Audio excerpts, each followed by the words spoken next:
Yan guys, magandang hapon.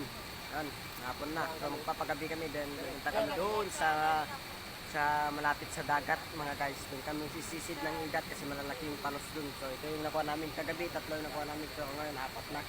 Ay, napasalantayan ka na. Yan, ito yung pinakamalaki guys. Yan. Tapos ito, medyo maliit pan guys. Yan. Yan, malalaki din. Ito lang yung maliit guys. Ayan, apat na yan guys. Apat na yan. Apat. Ayan.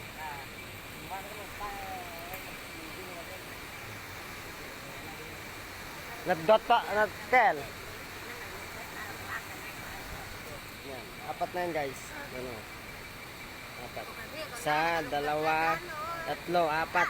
So lima na sana guys. Hapunan namin yung isa kagabi. Yan.